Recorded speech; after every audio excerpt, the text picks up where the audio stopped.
Visitor visa ਦੀਆਂ Covid ਦੌਰਾਨ processing Times ਦੇ ਵਿੱਚ ਬਹੁਤ ਜ਼ਿਆਦਾ ਡਿਲੇਜ਼ ਹੋ ਗਏ ਸਨ ਜੀ।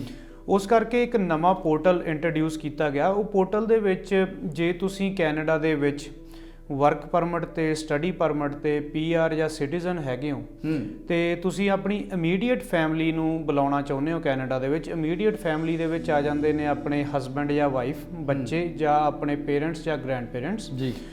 ਤੇ ਜੇ ਤੁਸੀਂ ਪੀਆਰ ਜਾਂ ਸਿਟੀਜ਼ਨ ਹੋ ਤਾਂ ਤੁਸੀਂ ਆਪਣੇ ਸਿਬਲਿੰਗਸ ਨੂੰ ਵੀ ਉਸ ਪੋਰਟਲ ਦੇ ਅੰਦਰ ਅਪਲਾਈ ਕਰਕੇ ਇੱਥੇ ਬੁਲਾ ਸਕਦੇ ਹੋ। ਕੀ ਹੈਗਾ, ਦੇਖੋ ਕੈਨੇਡਾ ਕੀ ਚਾਹੁੰਦਾ ਹੈ ਕਿ ਜੇ ਤੁਸੀਂ ਵਿਜ਼ਿਟ ਤੇ ਆਉਣਾ ਹੈ, ਜ਼ਰੂਰੀ ਨਹੀਂ ਕਿ ਤੁਹਾਡੇ ਕੋਲੇ ਸਪਾਂਸਰਸ਼ਿਪ ਹੋਵੇ, ਤੁਹਾਡੇ ਕੋਲੇ ਇੱਕ ਕਲੀਅਰ ਐਪਲੀਕੇਸ਼ਨ ਦੇ ਵਿੱਚ ਇੰਟੈਂਟ ਹੋਣਾ ਚਾਹੀਦਾ ਹੈ ਕਿ ਤੁਸੀਂ ਕੈਨੇਡਾ ਕਿਉਂ ਕੀ ਕਰਨ ਆ ਰਹੇ ਹੋ ਤੇ ਤੁਹਾਡਾ ਕਿੰਨੀ ਡਿਊਰੇਸ਼ਨ ਵਿਜ਼ਿਟ ਦੀ ਹੈਗੀ ਆ। ਜੇ ਤੁਸੀਂ ਗਵਰਨਮੈਂਟ ਨੂੰ ਇਹ ਸ਼ੋਅ ਕਰਕੇ ਵੀ ਆ ਰਹੇ ਹੋ ਕਿ ਲਾਈਕ ਮੈਂ ਇੱਥੇ ਘੁੰਮਣ ਲਈ 2 ਵੀਕ ਲਈ 3 ਵੀਕ ਲਈ ਘੁੰਮਣ ਆ ਰਿਹਾ ਹਾਂ, ਬਟ ਇੱਥੇ ਕੋਈ ਤੁਹਾਨੂੰ ਇੱਦਾਂ ਦੀ ਜੌਬ ਆਫਰ ਹੋ ਜਾਂਦੀ ਹੈ ਜਾਂ ਤੁਹਾਨੂੰ ਸਟੱਡੀ ਦੀ ਇੱਦਾਂ ਦੀ ਓਪਰਚੁਨਿਟੀ ਮਿਲ ਜਾਂਦੀ ਆ, ਤਾਂ ਤੁਸੀਂ ਲੀਗਲੀ ਉਸ ਚੀਜ਼ ਨੂੰ ਕਨਵਰਟ ਕਰ ਸਕਦੇ ਹੋ ਵਰਕ ਪਰਮਿਟ ਤੇ ਸਟੱਡੀ ਪਰਮਿਟ ਦੇ ਵਿੱਚ। ਫਾਈਲ ਰਿਵਿਊ ਜ਼ਰੂਰ ਕਰਵਾ ਲਓ ਬਿਫੋਰ ਸਬਮਿਸ਼ਨ, ਤਾਂ ਕਿ ਕੋਈ ਵੀ ਚੀਜ਼ ਮਿਸ ਨਾ ਹੋ ਜਾਵੇ। ਕਿਉਂਕਿ ਜਿਹੜੇ ਇਹ ਪ੍ਰੋਗਰਾਮ ਹੈਗੇ ਆ ਭਾਜੀ, ਹੁਣ ਇਹ ਕਈ ਐਪਲੀਕੈਂਟਸ ਜਾਂ ਇੱਦਾਂ ਦੇ ਵੀ ਹੈਗੇ ਨੇ ਆਪਣੇ ਕੋਲ ਜਿਨ੍ਹਾਂ ਨੂੰ 4-4 ਸਾਲ ਹੋ ਗਏ ਆ ਇੰਟਰਸਟ ਟੂ ਸਪਾਂਸਰ ਪਾਉਂਦਿਆਂ ਨੂੰ, ਬਟ ਉਹਨਾਂ ਦਾ ਨਾਮ ਹੀ ਨਹੀਂ ਕਦੀ ਆਇਆ।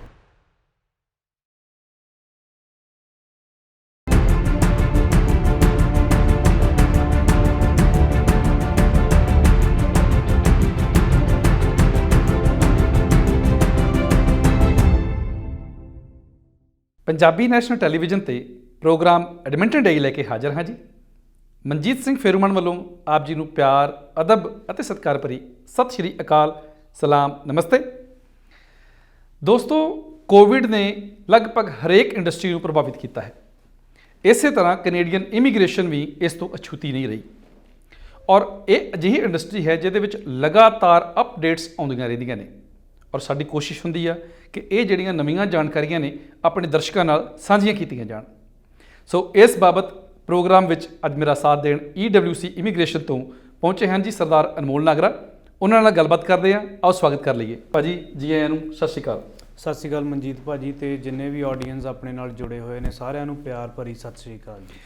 ਤੇ ਭਾਜੀ ਸਭ ਤੋਂ ਪਹਿਲਾਂ ਸ਼ੁਰੂਆਤ ਕਰਦੇ ਹਾਂ ਕਿ ਇੱਕ ਬੜਾ ਵੱਡਾ ਪ੍ਰੋਜੈਕਟ ਸੀਗਾ ਇਮੀਗ੍ਰੇਸ਼ਨ ਨੂੰ ਲੈ ਕੇ, ਜਿਹਨੂੰ ਆਪਾਂ TR to PR ਕਹਿੰਦੇ ਆ। ਜੀ ਜੀ। ਉਸ ਪ੍ਰੋਜੈਕਟ ਦੇ ਤਹਿਤ ਮੈਨੂੰ ਲੱਗਦਾ ਵੀ ਕਾਫੀ ਵੱਡੀ ਗਿਣਤੀ ਵਿੱਚ ਐਪਲੀਕੇਸ਼ਨਸ ਗਈਆਂ ਹੋਣਗੀਆਂ ਜੀ। ਉਹ ਸਬਮਿਸ਼ਨ ਡੇਟ ਖਤਮ ਹੋ ਚੁੱਕੀ ਹੈ 5 ਨਵੰਬਰ ਨੂੰ। ਜੀ ਜੀ। ਮੇਰਾ ਸਵਾਲ ਇਹ ਹੈ ਕਿ ਹੁਣ ਤੱਕ ਕਿੰਨੀਆਂ ਅਪਰੂਵਲਸ ਆਉਣੀਆਂ ਸ਼ੁਰੂ ਹੋ ਚੁੱਕੀਆਂ ਨੇ ਤੇ ਆਉਣ ਵਾਲੇ ਸਮੇਂ ਦੇ ਵਿੱਚ ਕੀ ਅਜਿਹਾ ਕੋਈ ਹੋਰ ਪ੍ਰੋਜੈਕਟ ਆ ਸਕਦਾ? ਮਨਜੀਤ ਭਾਜੀ, ਇਹਦੇ ਵਿੱਚ ਦੇਖੋ ਕਿ ਐਪਲੀਕੇਸ਼ਨਸ ਬਹੁਤ ਜ਼ਿਆਦਾ ਗਈਆਂ ਨੇ, ਤਾਂ ਗਵਰਨਮੈਂਟ ਦਾ ਉਪਰਾਲਾ ਬਹੁਤ ਵਧੀਆ ਸੀਗਾ।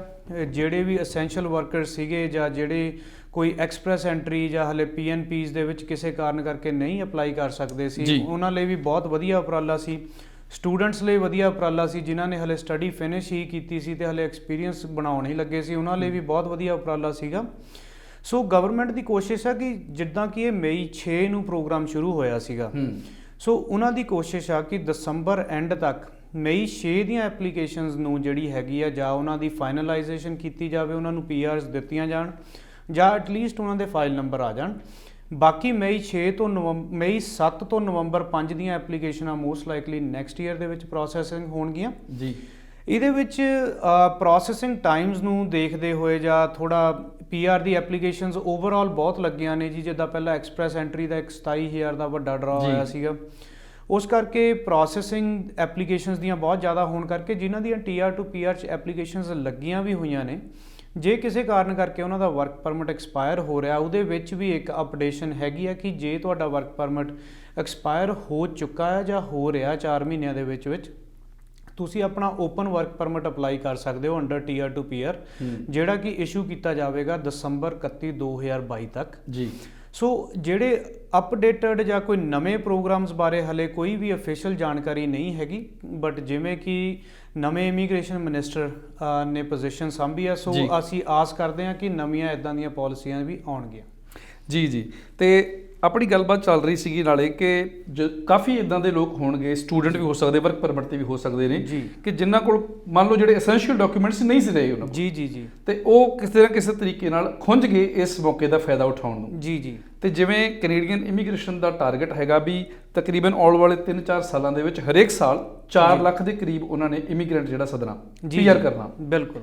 ਸੋ ਜਿਹੜੇ ਖੁੰਝ ਗਏ ਨੇ ਉਹਨਾਂ ਲਈ ਕੀ ਆਪਸ਼ਨਸ ਨੇ? ਦੇਖੋ, ਜਿਹੜੇ ਵੀਰ ਭੈਣ ਨਹੀਂ TR to PR ਦੇ ਵਿੱਚ ਲਗਾ ਸਕੇ ਉਹਨਾਂ ਲਈ ਹੋਰ ਆਪਸ਼ਨਸ, ਹੁਣ ਹਰ ਇੱਕ ਪ੍ਰੋਵਿੰਸ ਨੇ ਆਪਣਾ ਇੱਕ PNP ਪ੍ਰੋਗਰਾਮ ਹੁੰਦਾ ਹੈ ਜਿਹਦੇ ਵਿੱਚ ਕਿ ਤੁਸੀਂ ਜੇ ਸਟੱਡੀ ਉਸ ਪ੍ਰੋਵਿੰਸ 'ਚ ਕੀਤੀ ਹੋਈ ਆ ਜਾਂ ਤੁਸੀਂ ਐਕਸਪੀਰੀਅੰਸ ਉਸ ਪ੍ਰੋਵਿੰਸ ਦੇ ਵਿੱਚ ਬਣਾਉਂਦੇ ਹੋ ਤਾਂ ਤੁਹਾਡਾ ਐਟਲੀਸਟ ਉਹ PNP ਆਪਸ਼ਨ ਦੇ ਥਰੂ ਤੁਸੀਂ PR ਕਰ ਸਕਦੇ ਹੋ। ਜੇ ਤੁਸੀਂ ਇੰਡੀਆ ਤੋਂ ਜਾਂ ਕਿਸੇ ਹੋਰ ਕੰਟਰੀ ਤੋਂ ਬੈਚਲਰਸ ਘੱਟੋ ਘੱਟ ਕਰਕੇ ਆਉਂਦੇ ਹੋ ਜਾਂ ਇੰਟਰਨੈਸ਼ਨਲ ਸਟੂਡੈਂਟ ਜਿਹੜੇ ਬੈਚਲਰਸ ਕਰਕੇ ਜਾਂ ਕੋਈ ਮਾਸਟਰਸ ਪ੍ਰੋਗਰਾਮ ਕਰਕੇ ਆਉਂਦਾ ਆ ਕੈਨੇਡਾ ਦੇ ਵਿੱਚ ਆ ਕੇ 1 ਸਾਲ ਦਾ ਸਕਿਲਡ ਐਕਸਪੀਰੀਅੰਸ ਕਰਕੇ, ਸਕਿਲਡ ਐਕਸਪੀਰੀਅੰਸ ਤੋਂ ਭਾਵ ਆ ਕਿ ਜਿੱਦਾਂ ਇਹਨਾਂ ਦੇ ਨੈਸ਼ਨਲ ਆਕੂਪੇਸ਼ਨ ਕੋਡ ਆ ਜਿਹਦੇ ਵਿੱਚ ਜੇ ਸੁਪਰਵਿਜ਼ਨ ਤੋਂ ਉੱਤੇ ਦੀਆਂ ਪੋਜੀਸ਼ਨਸ ਤੁਹਾਡੇ ਕੋਲ 1 ਸਾਲ ਤੁਸੀਂ ਐਕਸਪੀਰੀਅੰਸ ਕਰ ਲੈਂਦੇ ਹੋ ਵਰਕ ਪਰਮਿਟ ਦੇ ਉੱਤੇ ਜੀ, ਤਾਂ ਤੁਹਾਡਾ ਐਕਸਪ੍ਰੈਸ ਐਂਟਰੀ ਦੀ ਜਿਹੜੀ ਕੈਨੇਡੀਅਨ ਐਕਸਪੀਰੀਅੰਸ ਕਲਾਸ ਹੈਗੀ ਆ ਉਹਦੇ ਵਿੱਚ ਵੀ ਬਹੁਤ ਵਧੀਆ ਚਾਂਸਸ PR ਦੇ ਹੋ ਜਾਂਦੇ ਨੇ ਤੇ ਪ੍ਰੋਸੈਸਿੰਗ ਟਾਈਮ ਵੀ ਸਿਰਫ 3 ਤੋਂ 6 ਮਹੀਨੇ ਦੇ ਹੁੰਦੇ ਨੇ ਜੀ। ਸੋ ਕੈਨੇਡਾ ਦਾ ਜਿਵੇਂ ਕਿ ਟੀਚਾ ਹੈਗਾ ਕਿ ਅਗਲੇ 3 ਸਾਲਾਂ ਦੇ ਵਿੱਚ ਆਲਮੋਸਟ 1.2 ਮਿਲੀਅਨ PRs ਦੇਣ ਦਾ। ਬਿਲਕੁਲ। ਸੋ ਉਹਦੇ ਵਿੱਚ ਹਰ ਇੱਕ ਪ੍ਰੋਗਰਾਮ ਦੇ ਵਿੱਚ ਹੀ ਹੁਣ ਲੀਨੀਅੰਸੀ ਕੀਤੀ ਗਈ ਹੈ।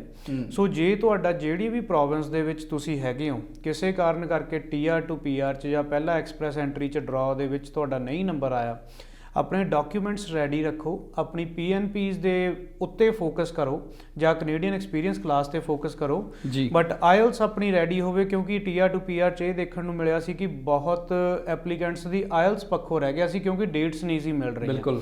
ਕੋਵਿਡ ਦੌਰਾਨ ਇੱਕ ਵੈਸੇ ਹੀ ਸੀਟਾਂ ਲਿਮਿਟਡ ਸੀਗੀਆਂ ਤੇ ਡੇਟਸ ਵੈਸੇ ਬੁੱਕ ਮਹੀਨਾ 2-2 3-3 ਮਹੀਨੇ, ਈਵਨ ਅਟਲਾਂਟਿਕ ਪ੍ਰੋਵਿੰਸਾਂ ਦੇ ਵਿੱਚ ਮੈਡੀਕਲ ਦੀਆਂ 6-6 ਮਹੀਨੇ ਦੀ ਵੇਟਿੰਗ ਹੋ ਗਈ ਸੀ। ਡਿਮਾਂਡ ਐਂਡ ਸਪਲਾਈ ਵਾਲੀ ਪ੍ਰੋਬਲਮ, ਡਿਮਾਂਡ ਐਂਡ ਸਪਲਾਈ ਦਾ ਸੀਗਾ ਪ੍ਰੋਬਲਮ ਜੀ। ਸੋ ਆਪਣਾ ਮੈਡੀਕਲ ਹੋ ਗਿਆ, ਆਪਣਾ IELTS ਵਗੈਰਾ ਡਾਕੂਮੈਂਟਸ ਰੈਡੀ ਰੱਖੋ, ਆਪਣੀ EMPLOYMENT ਕੰਟੀਨਿਊ ਰੱਖੋ ਤੇ ਜਸਟ ਹੋਪ ਕਰੋ ਕਿ ਕੋਈ ਹੋਰ ਪ੍ਰੋਗਰਾਮ ਆ ਜਾਵੇ, ਨਹੀਂ ਤਾਂ PNP ਤੇ ਐਕਸਪ੍ਰੈਸ ਐਂਟਰੀ ਬੈਸਟ ਪ੍ਰੋਗਰਾਮਸ ਹੈਗੇ ਜੀ।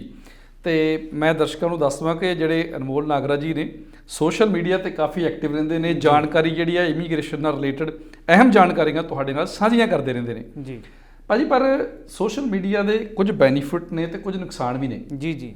ਮੈਂ ਦੇਖਦਾ ਵੀ ਕਈ ਜਿਹੜੇ ਮੇਰੇ ਵਰਗੇ ਨੀਮ ਹਕੀਮ ਖਤਰਾ ਜਾਣ ਨੇ ਉਹ ਵੀ ਜਾਣਕਾਰੀਆਂ ਕਈ ਵਾਰੀ ਦਿੰਦੇ ਨੇ। ਉਹ ਕਹਿੰਦੇ ਭਾਈ ਵੀ 10-15 ਦਿਨਾਂ ਦੇ ਵਿੱਚ ਨਾ ਵਿਜ਼ਟਰ ਵੀਜ਼ੇ ਧੜ ਲੱਗੀ ਜਾਂਦੇ ਕੈਨੇਡਾ ਦੇ, ਆ ਜਾਓ। ਤੇ ਮੈਂ ਜਾਣਨਾ ਚਾਹੂੰਗਾ ਵੀ ਕਿੰਨੀ ਕੁ ਸੱਚਾਈ ਹੈ ਇਸ ਗੱਲ ਦੇ ਵਿੱਚ ਜੀ, ਔਰ ਕਿਹੜੇ ਉਹ ਲੋਕ ਨੇ ਜਿਨ੍ਹਾਂ ਨੂੰ ਵਿਜ਼ਟਰ ਵੀਜ਼ੇ ਜਿਹੜੇ ਆ 10-15 ਦਿਨਾਂ ਦੇ ਵਿੱਚ ਮਿਲ ਸਕਦੇ ਨੇ ਜੀ। ਸੋ ਇਹਦੇ ਵਿੱਚ ਮਨਜੀਤ ਭਾਜੀ ਇੱਕ ਨਵਾਂ ਉਪਰਾਲਾ ਕੈਨੇਡੀਅਨ ਗਵਰਨਮੈਂਟ ਵੱਲੋਂ ਕੀਤਾ ਗਿਆ ਕਿ ਵਿਜ਼ਟਰ ਵੀਜ਼ਾ ਦੀਆਂ ਕੋਵਿਡ ਦੌਰਾਨ ਪ੍ਰੋਸੈਸਿੰਗ ਟਾਈਮਸ ਦੇ ਵਿੱਚ ਬਹੁਤ ਜ਼ਿਆਦਾ ਡਿਲੇਜ਼ ਹੋ ਗਏ ਸਨ ਜੀ। ਉਸ ਕਰਕੇ ਇੱਕ ਨਵਾਂ ਪੋਰਟਲ ਇੰਟਰੋਡਿਊਸ ਕੀਤਾ ਗਿਆ। ਉਹ ਪੋਰਟਲ ਦੇ ਵਿੱਚ ਜੇ ਤੁਸੀਂ ਕੈਨੇਡਾ ਦੇ ਵਿੱਚ ਵਰਕ ਪਰਮਿਟ ਤੇ ਸਟੱਡੀ ਪਰਮਿਟ ਤੇ PR ਜਾਂ ਸਿਟੀਜ਼ਨ ਹੈਗੇ ਹੋ ਤੇ ਤੁਸੀਂ ਆਪਣੀ ਇਮੀਡੀਏਟ ਫੈਮਿਲੀ ਨੂੰ ਬੁਲਾਉਣਾ ਚਾਹੁੰਦੇ ਹੋ ਕੈਨੇਡਾ ਦੇ ਵਿੱਚ, ਇਮੀਡੀਏਟ ਫੈਮਿਲੀ ਦੇ ਵਿੱਚ ਆ ਜਾਂਦੇ ਨੇ ਆਪਣੇ ਹਸਬੈਂਡ ਜਾਂ ਵਾਈਫ, ਬੱਚੇ ਜਾਂ ਆਪਣੇ ਪੇਰੈਂਟਸ ਜਾਂ ਗ੍ਰੈਂਡ ਪੇਰੈਂਟਸ ਜੀ। ਤੇ ਜੇ ਤੁਸੀਂ PR ਜਾਂ ਸਿਟੀਜ਼ਨ ਹੋ ਤਾਂ ਤੁਸੀਂ ਆਪਣੇ ਸਿਬਲਿੰਗਸ ਨੂੰ ਵੀ ਉਸ ਪੋਰਟਲ ਦੇ ਅੰਡਰ ਅਪਲਾਈ ਕਰਕੇ ਇੱਥੇ ਬੁਲਾ ਸਕਦੇ ਹੋ। ਉਹਦਾ ਪ੍ਰੋਸੈਸਿੰਗ ਟਾਈਮ ਜਿਹੜਾ ਹੈਗੇ ਆ ਸਰ 15 ਤੋਂ 30 ਦਿਨ ਦੀ ਪ੍ਰੋਸੈਸਿੰਗ ਐਵਰੇਜ ਹੈਗੀ ਆ। ਬਟ ਉਹਦੇ ਵਿੱਚ ਮਿਸਕਨਸੈਪਸ਼ਨ ਇਹ ਹੈਗੀ ਆ ਕਿ ਕਈ ਬੰਦਿਆਂ ਨੇ ਫਰੈਸ਼ ਅਪਲਾਈ ਕਰਨਾ। ਹੁਣ ਕੈਨੇਡਾ ਦੀ ਰਿਕੁਆਇਰਮੈਂਟ ਇਹ ਹੈ ਕਿ ਤੁਹਾਡੇ ਬਾਇਓਮੈਟ੍ਰਿਕਸ ਹੋਣੇ ਚਾਹੀਦੇ ਨੇ ਬਿਫੋਰ ਐਨੀ ਐਪਲੀਕੇਸ਼ਨ ਪ੍ਰੋਸੈਸਿੰਗ ਜੀ। ਸੋ ਬਾਇਓਮੈਟ੍ਰਿਕਸ ਤੋਂ ਬਾਅਦ ਦਾ ਉਹ 15 ਤੋਂ 30 ਦਿਨ ਦਾ ਪ੍ਰੋਸੈਸਿੰਗ ਟਾਈਮ ਹੈਗਾ ਤੇ 15 ਤੋਂ 30 ਦਿਨ ਦਾ ਪ੍ਰੋਸੈਸਿੰਗ ਟਾਈਮ ਜਿਹੜਾ ਹੁਣ ਬਾਇਓਮੈਟ੍ਰਿਕਸ ਇੰਡੀਆ ਦੇ ਵਿੱਚ ਆਪਾਂ ਨੂੰ ਪਤਾ ਹੈ ਕਿ ਰਾਈਟ ਨਾਓ 3-4 ਮਹੀਨੇ ਦੀ ਵੇਟਿੰਗ ਹੈਗੀ ਆ। ਸੋ ਜਦੋਂ ਤੱਕ ਤੁਹਾਡੇ ਬਾਇਓਮੈਟ੍ਰਿਕਸ ਨਹੀਂ ਹੋਣਗੇ ਤੁਹਾਡੀ ਪ੍ਰੋਸੈਸਿੰਗ ਸ਼ੁਰੂ ਨਹੀਂ ਹੋਵੇਗੀ ਤੇ 15 ਤੋਂ 30 ਦਿਨ ਦਾ ਤੁਸੀਂ ਉਦੋਂ ਹੀ ਪ੍ਰੋਸੈਸਿੰਗ ਟਾਈਮ 'ਚ ਪਾਓਗੇ ਜਦੋਂ ਤੁਹਾਡੇ ਬਾਇਓਮੈਟ੍ਰਿਕਸ ਹੋ ਜਾਂਦੇ ਨੇ। ਸੋ ਨਵੇਂ ਪੋਰਟਲ ਦੇ ਵਿੱਚ ਡੈਫੀਨੇਟਲੀ ਰਿਜ਼ਲਟ ਜਿਹੜੇ ਹੈਗੇ ਨੇ ਜ਼ਿਆਦਾ ਪੋਜ਼ਿਟਿਵ ਦੇਖਣ ਨੂੰ ਮਿਲੇ ਨੇ ਵਿਜ਼ਟਰ ਵੀਜ਼ਾ ਦੇ ਤੇ ਪ੍ਰੋਸੈਸਿੰਗ ਟਾਈਮਸ ਵੀ ਫਾਸਟਰ ਨੇ। ਬਟ ਲਾਭ ਉਹੀ ਉਠਾ ਸਕਦੇ ਨੇ ਜਿਨ੍ਹਾਂ ਦੇ ਕੋਈ ਰਿਲੇਟਿਵ ਇਮੀਡੀਏਟ ਜਾਂ ਐਕਸਟੈਂਡਡ ਫੈਮਿਲੀ ਇੱਥੇ ਹੈਗੀ ਆ। ਤੇ ਜਿਹੜੇ ਲੋਕਾਂ ਨੇ ਇਸ ਪੋਰਟਲ ਦੇ ਵਿੱਚ ਅਪਲਾਈ ਕਰਨਾ ਵਾ ਕੀ ਉਹਦੇ ਲਈ ਕੋਈ ਕੰਡੀਸ਼ਨਸ ਵੀ ਹੈਗੀਆਂ ਨੇ ਕਿ ਭਾਈ ਇਦਾਂ ਦੇ ਕਾਰਨ ਹੋਣ ਤਾਂ ਫਿਰ ਹੀ ਤੁਸੀਂ ਅਪਲਾਈ ਕਰ ਸਕਦੇ ਔਰ ਅਪਰੂਵਲ ਰੇਟ ਹੋਏਗਾ? ਦੇਖੋ ਜਿਹੜੇ ਕਾਰਨ ਹੈਗੇ ਨੇ ਜਾਂ ਜਿਹੜੀਆਂ ਕੰਡੀਸ਼ਨਸ ਹੈਗੀਆਂ ਨੇ ਆਈਡੀਅਲੀ ਕਿਉਂਕਿ ਹਲੇ ਕੋਵਿਡ ਦੇ ਕੇਸਿਸ ਜਮਾ ਜ਼ੀਰੋ ਨਹੀਂ ਹੋਏ। ਬਿਲਕੁਲ। ਸੋ ਇਮੀਗ੍ਰੇਸ਼ਨ ਇਨਸਿਸਟ ਕਰਦੀ ਆ, ਕਿਉਂਕਿ ਇਹ ਫੈਮਿਲੀ ਯੂਨੀਫਿਕੇਸ਼ਨ ਨੂੰ ਜਿਹੜਾ ਹੈਗਾ ਆ ਬੜਾਵਾ ਜ਼ਰੂਰ ਦਿੰਦੇ ਆ ਕਿ ਫੈਮਲੀਆਂ ਯੂਨੀਫਾਈ ਹੋਣ ਜੀ। ਬਟ ਫਿਰ ਵੀ ਇਮੀਗ੍ਰੇਸ਼ਨ ਇਨਸਿਸਟ ਕਰਦੀ ਆ ਕਿ ਜੇ ਤੁਹਾਡਾ ਕੋਈ ਐਮਰਜੈਂਸੀ ਹੈਗੀ ਆ ਜਾਂ ਕੋਈ ਇਦਾਂ ਦਾ ਰੀਜ਼ਨ ਹੈਗਾ ਜਿਹੜਾ ਤੁਹਾਡਾ ਜ਼ਰੂਰੀ ਆਣਾ ਹੈਗਾ ਕੈਨੇਡਾ 'ਚ, ਤਾਂ ਤੁਸੀਂ ਅਪਲਾਈ ਕਰੋ ਵੈਸੇ। ਬਟ ਜੇ ਤੁਸੀਂ ਇਮੀਡੀਏਟ ਤੇ ਐਕਸਟੈਂਡਡ ਫੈਮਿਲੀ ਦੇ ਵਿੱਚ ਹੈਗੇ ਹੋ, ਤੁਹਾਨੂੰ ਕੋਈ ਵੀ ਕਾਰਨ ਨਹੀਂ ਚਾਹੀਦਾ ਕਿ ਕੋਈ ਜ਼ਰੂਰੀ ਕਾਰਨ ਕਰਕੇ ਤੁਸੀਂ ਆਣਾ, ਵੈਸੇ ਤੁਸੀਂ ਫੈਮਿਲੀ ਵਿਜ਼ਿਟ ਤੇ ਵੀ ਆ ਸਕਦੇ ਹੋ। ਬਟ ਇਮੀਗ੍ਰੇਸ਼ਨ ਦੀ ਕੋਸ਼ਿਸ਼ ਇਹੀ ਰਹਿੰਦੀ ਹੈ ਕਿ ਜਿੰਨੇ ਕੋਵਿਡ ਦੇ ਕੇਸ ਲਿਮਿਟ ਕੀਤੇ ਜਾਣ ਉਨਾ ਹੀ ਆਪਣੀ ਇਕਨੋਮੀ ਲਈ ਬੈਟਰ ਹੈਗਾ। ਡੈਫੀਨਿਟਲੀ ਜੀ। ਜਿਹੜੀ ਵਿਜ਼ਟਰ ਵੀਜ਼ੇ ਦੀ ਗੱਲ ਹੈ, ਇਸ ਨੂੰ ਆਪਾਂ ਥੋੜਾ ਕੰਟੀਨਿਊ ਕਰਦੇ ਹਾਂ ਜੀ। ਇੱਕ ਤਾਂ ਗੱਲ ਤੁਸੀਂ ਜ਼ਿਕਰ ਕੀਤਾ ਵੀ ਅਗਰ ਤੁਹਾਡਾ ਕੋਈ ਇੱਥੇ ਰਿਲੇਟਿਵ ਹੈਗਾ ਜਾਂ ਕੋਈ ਫਰੈਂਡ ਸਰਕਲ ਦੇ ਵਿੱਚ ਹੈਗਾ ਜਿਹੜਾ ਤੁਹਾਨੂੰ ਨੋਮੀਨੇਸ਼ਨ ਭੇਜ ਸਕੇ ਜਾਂ ਸਪਾਂਸਰ ਕਰ ਸਕੇ। ਜੀ ਜੀ। ਦੂਜੀ ਕੈਟਾਗਰੀ ਉਹ ਹੁੰਦੀ ਆ ਵੀ ਜਿਨ੍ਹਾਂ ਨੂੰ ਕੈਨੇਡਾ ਦੇ ਵਿੱਚ ਕੋਈ ਜਾਣਦਾ ਨਹੀਂ, ਨਾ ਕੋਈ ਦੋਸਤ ਮਿੱਤਰ, ਨਾ ਕੋਈ ਫੈਮਿਲੀ ਮੈਂਬਰ, ਨਾ ਕੋਈ ਬਲੱਡ ਰਿਲੇਸ਼ਨ ਆ ਜੀ। ਉਹਨਾਂ ਲਈ ਵਿਜ਼ਟਰ ਵੀਜ਼ਾ ਅਪਲਾਈ ਕਰਨਾ, ਉਹਦਾ ਕੀ ਪ੍ਰੋਸੀਜਰ ਆ ਔਰ ਉਹਦੀ ਜਿਹੜੀ ਸਕਸੈਸ ਰੇਟ ਕਿੰਨੀ ਕਾ? ਦੇਖੋ, ਜ਼ਰੂਰੀ ਨਹੀਂ ਕਿ ਤੁਹਾਡਾ ਕੈਨੇਡਾ ਦੇ ਵਿੱਚ ਕੋਈ ਰਿਲੇਟਿਵ ਹੋਵੇ ਜਾਂ ਕੋਈ ਦੋਸਤ ਮਿੱਤਰ ਹੋਵੇ। ਤੁਸੀਂ ਕਿਸੇ ਵੀ ਫੇਮਸ ਟੂਰਿਸਟ ਸਪੌਟ ਜਿੱਦਾਂ ਤੁਸੀਂ ਬੈਂਫ ਚਲੇ ਜਾਓ, ਜੈਸਪਰ ਚਲੇ ਜਾਓ, ਤੁਸੀਂ ਦੇਖੋਗੇ ਕਿ ਬਹੁਤ ਏਸ਼ੀਅਨਸ ਸਪੈਸ਼ਲੀ ਚਾਈਨਾ ਤੋਂ ਬਹੁਤ ਜ਼ਿਆਦਾ ਵਿਜ਼ਿਟਰਸ ਆਉਂਦੇ ਨੇ ਘੁੰਮਣ ਫਿਰਨ ਸਮਰ ਦੇ ਵਿੱਚ ਸਪੈਸ਼ਲੀ। ਸੋ ਕੀ ਹੈਗਾ, ਦੇਖੋ ਕੈਨੇਡਾ ਕੀ ਚਾਹੁੰਦਾ ਹੈ ਕਿ ਜੇ ਤੁਸੀਂ ਵਿਜ਼ਿਟ ਤੇ ਆਉਣਾ ਹੈ, ਜ਼ਰੂਰੀ ਨਹੀਂ ਕਿ ਤੁਹਾਡੇ ਕੋਲੇ ਸਪਾਂਸਰਸ਼ਿਪ ਹੋਵੇ, ਤੁਹਾਡੇ ਕੋਲੇ ਇੱਕ ਕਲੀਅਰ ਐਪਲੀਕੇਸ਼ਨ ਦੇ ਵਿੱਚ ਇੰਟੈਂਟ ਹੋਣਾ ਚਾਹੀਦਾ ਹੈ ਕਿ ਤੁਸੀਂ ਕੈਨੇਡਾ ਕਿਉਂ ਕੀ ਕਰਨ ਆ ਰਹੇ ਹੋ ਤੇ ਤੁਹਾਡਾ ਕਿੰਨੀ ਡਿਊਰੇਸ਼ਨ ਵਿਜ਼ਿਟ ਦੀ ਹੈਗੀ ਆ। ਫੋਰ ਐਗਜ਼ਾਮਪਲ, ਤੁਸੀਂ ਪੰਜਾਬ ਦੇ ਵਿੱਚੋਂ ਤੁਸੀਂ ਕਦੀ ਕਿਤੇ ਨਹੀਂ ਘੁੰਮਣ ਗਏ, ਤੁਹਾਡੇ ਕੋਲੇ ਸੈਟਿਸਫੈਕਟਰੀ ਫੰਡਸ ਹੈਗੇ ਨੇ ਕੈਨੇਡੀਅਨ ਗਵਰਨਮੈਂਟ ਨੂੰ ਸ਼ੋਅ ਕਰਨ ਲਈ ਕਿ ਮੇਰੇ ਕੋਲੇ X amount of funds bank ਦੇ ਵਿੱਚ ਹੈਗੇ ਨੇ, ਮੈਂ ਵੈਨਕੂਵਰ ਘੁੰਮਣਾ ਚਾਹੁੰਦਾ ਜਾਂ ਮੈਂ ਟੋਰਾਂਟੋ ਘੁੰਮਣਾ ਚਾਹੁੰਦਾ ਜਾਂ ਮੈਂ ਜੈਸਪਰ ਦੇਖਣਾ ਚਾਹੁੰਦਾ, ਕੈਨੇਡੀਅਨ ਗਵਰਨਮੈਂਟ ਤੁਹਾਨੂੰ ਵੀਜ਼ਾ ਦੇਵੇਗੀ। ਇੰਟੈਂਟ ਤੁਹਾਡਾ ਕਲੀਅਰ ਹੋਵੇ ਕਿ ਕਿਉਂ ਤੁਸੀਂ ਵਿਜ਼ਿਟ ਕਰਨ ਆ ਰਹੇ ਹੋ। ਉਸ ਇੰਟੈਂਟ ਨੂੰ ਸਪੋਰਟ ਕਰਨ ਲਈ ਤੁਹਾਡੇ ਕੋਲੇ ਬੈਂਕ ਦੇ ਵਿੱਚ ਸਫੀਸ਼ੀਐਂਟ ਫੰਡਸ, ਤੁਹਾਡੀਆਂ ਆਈਟਨਰੀਜ਼ ਹੋ ਗਈਆਂ, ਤੁਹਾਡੀ ਫਲਾਈਟ ਟਿਕਟਸ ਹੋ ਗਈਆਂ, ਉਹ ਚੀਜ਼ਾਂ ਤੁਸੀਂ ਲਗਾ ਕੇ ਕੈਨੇਡੀਅਨ ਗਵਰਨਮੈਂਟ 'ਚ ਐਪਲੀਕੇਸ਼ਨ ਕਰ ਸਕਦੇ ਹੋ ਤੇ ਤੁਹਾਨੂੰ ਵੀਜ਼ਾ ਮਿਲ ਜਾਂਦਾ ਹੈ। ਇੱਕ ਗੱਲ ਮੈਨੂੰ ਲੱਗਦਾ ਹੋਰ ਬੜੀ ਅਹਿਮ ਹੈ ਇਸ ਕੈਟਾਗਰੀ ਨੂੰ ਲੈ ਕੇ ਜੀ, ਕਿ ਤੁਹਾਡਾ ਵਾਪਸ ਜਾਣ ਦਾ ਵੀ ਇੱਕ ਕਾਰਨ ਹੋਣਾ ਚਾਹੀਦਾ। ਜੀ ਜੀ ਜੀ, ਬਿਲਕੁਲ। ਸੋ ਵਾਪਸ ਜਾਣ ਦਾ ਕਾਰਨ ਦੇਖੋ, ਜਿਹੜਾ ਬੰਦਾ ਵੈਲ ਐਸਟੈਬਲਿਸ਼ਡ ਕੰਟਰੀ ਦੇ ਵਿੱਚ ਹੈਗਾ ਆ ਜੀ, ਬਹੁਤ ਹੀ ਘੱਟ ਬੰਦੇ ਹੁੰਦੇ ਨੇ ਜਿਹੜੀ ਐਸਟੈਬਲਿਸ਼ਮੈਂਟ ਆਪਣੀ ਸਾਰਾ ਵਸਿਆ ਵਸਾਇਆ ਬੇਸਿਕਲੀ ਛੱਡ ਕੇ ਨਵੇਂ ਸਿਰਿਓਂ ਸ਼ੁਰੂ ਕਰਦੇ ਨੇ ਜ਼ਿੰਦਗੀ। ਸੋ ਇੰਟੈਂਟ ਦੇ ਨਾਲ ਨਾਲ ਤੁਹਾਡਾ ਵਾਪਸ ਮੁੜਨ ਦਾ ਇੰਟੈਂਟ, ਜਿਹਨੂੰ ਕਿ ਆਪਾਂ ਡੂਅਲ ਇੰਟੈਂਟ ਕਹਿ ਦਿੰਦੇ ਆ, ਤੁਹਾਡੇ ਫੈਕਟਰਸ ਵਾਪਸ ਮੁੜਨ ਦੇ ਹੈਵੀ ਹੋਣੇ ਚਾਹੀਦੇ ਇਨ ਕੰਪੇਅਰ ਟੂ ਕੈਨੇਡਾ ਸਟੇ ਕਰਨ ਦੇ। ਸੋ ਉਹਦੇ ਵਿੱਚ ਇਹੀ ਹੁੰਦਾ ਕਿ ਜੇ ਤੁਹਾਡੇ ਕੋਲੇ ਬਿਜ਼ਨਸ ਹੈਗਾ ਆ ਜਾਂ ਤੁਹਾਡੀ ਵੈਲ ਪੇਇੰਗ ਜੌਬ ਹੈਗੀ ਆ, ਤਾਂ ਇੰਟੈਂਟ ਉਹ ਕਲੀਅਰਲੀ ਸ਼ੋਅ ਹੋ ਜਾਂਦਾ ਹੈ ਕਿ ਤੁਸੀਂ ਜੇ ਮਹੀਨੇ ਲਈ ਜਾਂ 2 ਵੀਕਾਂ ਲਈ ਵਿਜ਼ਿਟ ਕਰਨ ਆ ਰਹੇ ਹੋ ਤਾਂ ਕਲੀਅਰਲੀ ਤੁਸੀਂ ਵਾਪਸ ਜਾਓਗੇ, ਜਾਂ ਤੁਹਾਡੇ ਫੈਮਿਲੀ ਟਾਈਜ਼ ਹੀ ਆਪਣੀ ਬੈਕ ਹੋਮ ਕੰਟਰੀ ਦੇ ਵਿੱਚ ਇੰਨੇ ਸਟਰੋਂਗ ਨੇ ਕਿ ਤੁਹਾਡਾ ਕੋਈ ਮੋਟਿਵ ਕੈਨੇਡਾ 'ਚ ਨਾ ਰਹਿਣ ਦਾ ਹੋਵੇ। ਈਵਨ ਦੋ ਕਿ ਮਨਜੀਤ ਭਾਜੀ ਇਹ ਲੀਗਲ ਪ੍ਰੋਸੈਸ ਆ ਕਿ ਜੇ ਤੁਸੀਂ ਗਵਰਨਮੈਂਟ ਨੂੰ ਇਹ ਸ਼ੋਅ ਕਰਕੇ ਵੀ ਆ ਰਹੇ ਹੋ ਕਿ ਲਾਈਕ ਮੈਂ ਇੱਥੇ ਘੁੰਮਣ ਲਈ 2 ਵੀਕ ਲਈ 3 ਵੀਕ ਲਈ ਘੁੰਮਣ ਆ ਰਿਹਾ ਹਾਂ, ਬਟ ਇੱਥੇ ਕੋਈ ਤੁਹਾਨੂੰ ਇੱਦਾਂ ਦੀ ਜੌਬ ਆਫਰ ਹੋ ਜਾਂਦੀ ਹੈ ਜਾਂ ਤੁਹਾਨੂੰ ਸਟੱਡੀ ਦੀ ਇੱਦਾਂ ਦੀ ਓਪਰਚੁਨਿਟੀ ਮਿਲ ਜਾਂਦੀ ਆ, ਤਾਂ ਤੁਸੀਂ ਲੀਗਲੀ ਉਸ ਚੀਜ਼ ਨੂੰ ਕਨਵਰਟ ਕਰ ਸਕਦੇ ਹੋ ਵਰਕ ਪਰਮਿਟ ਤੇ ਸਟੱਡੀ ਪਰਮਿਟ ਦੇ ਵਿੱਚ। ਬਟ ਫॉर द ਸੇਕ ਆਫ ਐਪਲੀਕੇਸ਼ਨ ਤੁਹਾਨੂੰ ਇੰਟੈਂਟ ਆਪਣਾ ਕਲੀਅਰ ਜ਼ਰੂਰ ਰੱਖਣਾ ਪੈਂਦਾ ਹੈ। ਇਸ ਟੌਪਿਕ ਉੱਪਰ ਵੀ ਗੱਲਬਾਤ ਕਰਦੇ ਹਾਂ ਆਪਾਂ, ਪਰ ਇੱਥੇ ਮੈਨੂੰ ਇਹ ਵੀ ਲੱਗਦਾ ਵੀ ਜਿੱਦਾਂ ਜਿਹੜੀ ਆਪਣੀ ਕੈਨੇਡੀਅਨ ਇਮੀਗ੍ਰੇਸ਼ਨ ਆ ਜੀ, ਜ਼ਿਆਦਾਤਰ ਜਿਹੜੀਆਂ ਰਿਫਿਊਜ਼ਲ ਲੱਗਦੀਆਂ ਨੇ ਉਹਦਾ ਕਾਰਨ ਵੀ ਇਹੀ ਹੁੰਦਾ ਵਾ। ਉਹਦੇ ਵਿੱਚ ਮੈਂਸ਼ਨ ਇਹੀ ਕੀਤਾ ਗਿਆ ਹੁੰਦਾ ਵੀ ਸਾਨੂੰ ਸ਼ੱਕ ਆ ਕਿ ਅਗਰ ਤੁਸੀਂ ਇੱਥੇ ਆ ਗਏ, ਤੁਹਾਨੂੰ ਵੀਜ਼ਾ ਦੇ ਦਿੱਤਾ ਗਿਆ, ਤੁਸੀਂ ਵਾਪਸ ਨਹੀਂ ਜਾਣਾ।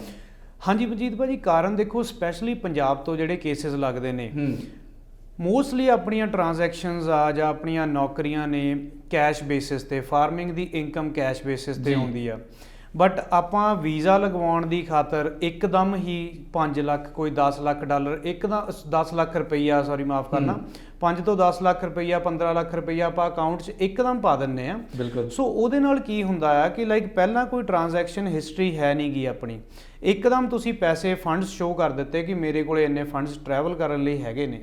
ਸੋ ਉਹਦੇ ਵਿੱਚ ਆਫਿਸਰ ਕਨਵਿੰਸ ਨਹੀਂ ਹੁੰਦਾ ਕਿਉਂਕਿ ਤੁਸੀਂ ਕੋਈ ਵੀ ਆਪਣਾ ਰੈਕਡ ਨਹੀਂ ਸ਼ੋਅ ਕੀਤਾ ਕਿ ਇਹ ਇਨਕਮ ਤੁਹਾਨੂੰ ਕਿੱਥੋਂ ਆ ਰਹੀ ਹੈਗੀ ਆ, ਤੁਹਾਡਾ ਸੋਰਸ ਆਫ ਇਨਕਮ ਮੇਨ ਕੀ ਹੈਗਾ ਤੇ ਇਹ ਫੰਡਸ ਕਿੱਥੋਂ ਆਏ ਨੇ। ਸੋ ਸਪੈਸ਼ਲੀ ਜੇ ਕਿਸੇ ਨੇ ਵਿਜ਼ਟਰ ਵੀਜ਼ਾ ਅਪਲਾਈ ਕਰਨਾ ਕੈਨੇਡਾ ਦਾ, ਮੇਰੀ ਰეკਮੈਂਡੇਸ਼ਨ ਹਮੇਸ਼ਾ ਇਹੀ ਰਹਿੰਦੀ ਹੈ ਭਾਜੀ ਕਿ ਆਪਣੀਆਂ ਜਿਹੜੀਆਂ ਟ੍ਰਾਂਜੈਕਸ਼ਨ ਹਿਸਟਰੀ, ਕਲੀਅਰ ਰੱਖੋ ਆਪਣਾ ਇੰਟੈਂਟ। ਆਪਣੀ ਜੌਬ ਜੇ ਤੁਸੀਂ ਫਾਰਮਿੰਗ ਵੀ ਕਰਦੇ ਹੋ ਜੀ, ਆਪਣੀਆਂ ਈਵਨ ਦੋ ਕਿ ਫਾਰਮਿੰਗ ਟੈਕਸ ਐਗਜ਼ੈਂਪਟ ਹੈਗੀ ਆ ਕੈਨੇਡਾ ਦੇ ਆਪਣੇ ਇੰਡੀਆ ਦੇ ਵਿੱਚ, ਬਟ ਐਟਲੀਸਟ ਆਪਣੇ ITR ਫਾਈਲਸ ਕਰੋ, ਰਿਟਰਨਾਂ ਭਰੋ, ਆਪਣੀਆਂ ਜੇ ਫਾਰਮ ਆਪਣੇ ਰੱਖੋ ਤਾਂ ਕਿ ਜਿਹੜਾ ਵੀਜ਼ਾ ਲਗਵਾਉਣ ਦੇ ਵਿੱਚ ਤੁਹਾਨੂੰ ਕੋਈ ਪ੍ਰੋਬਲਮ ਨਾ ਆਵੇ। ਡੈਫੀਨੇਟਲੀ ਜੀ।